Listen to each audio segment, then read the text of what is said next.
Hello student, আমি তোমাদের সামনে 8 দ্বারা বিভাজ্যতার একটা নিয়ম নিয়ে আসছি। দেখো তো, এত বড় সংখ্যাগুলোকে কি আমরা পুরোটাই 8 দিয়ে ভাগ করে দেখব? না বন্ধুরা, আমরা ট্রিক্সের মাধ্যমে দেখব। দেখো 8 সমান কি 2 এর পাওয়ার 3, প্রত্যেককেই জানি। তাহলে আমরা 3 ঘর অর্থাৎ একক, দশক, শতক এই তিনটে ঘরে অঙ্কটাকে যদি ভাগ করে দেখি, যদি সংখ্যাটা ভাগ চলে যায় তাহলে পুরো সংখ্যাটাই 8 দ্বারা বিভাজ্যতা হবে। এক নাম্বার মেথড নাম্বার 1 এটার সাহায্যে দেখব।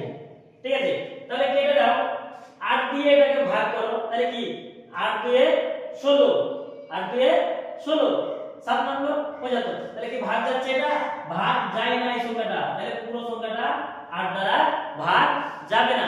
একই ভাবে এটা দেখো, কেটে দাও, তিনটা অঙ্ক রেখে দাও, 8 12 দেখো 96, 4 থেকে গেছে, ভাগ যাচ্ছে কি?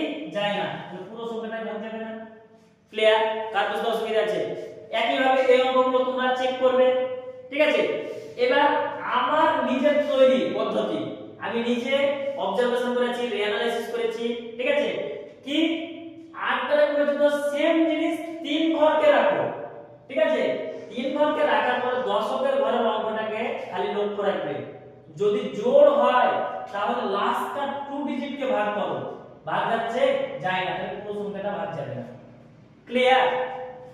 সেম জিনিস কেটে দাও, লাস্টের সংখ্যাটা দেখো জোড়, তাহলে লাস্টটা 2 ডিজিটকে ভাগ করো, 8 এর নামটা আসছে? অবশ্যই আসছে, তাহলে পুরো সংখ্যাটা 8 দ্বারা বিভাজ্যতা।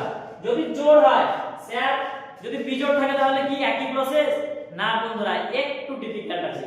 দেখো কেটে দাও, লাস্টটা যদি বিজোড় হয় অর্থাৎ দশকের ঘরের অঙ্কটা যদি বিজোড় সংখ্যা থাকে তাহলে কি করব?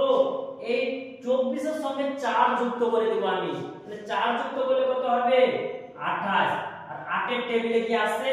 আসে না, তাহলে পুরো সংখ্যাটা 8 দ্বারা বিভাজ্যতা হবে না। একই ভাবে কেটে দাও এটা 360, তাহলে দেখো এটা বিজোড় আছে, 60 এর সঙ্গে কি করব আমরা? 4 কে যুক্ত করে দেব, তাহলে কত হবে? 64। আর 64টা কি 8 এর টেবিলে আসে না? অবশ্যই আসে, তাহলে পুরো সংখ্যাটা কি 8 দ্বারা বিভাজ্যতা। বাকি যে অঙ্কগুলোকে রেখে দিলাম, তোমরা তোমাদের মত অনুযায়ী আমাদেরকে অ্যানসার জানাও।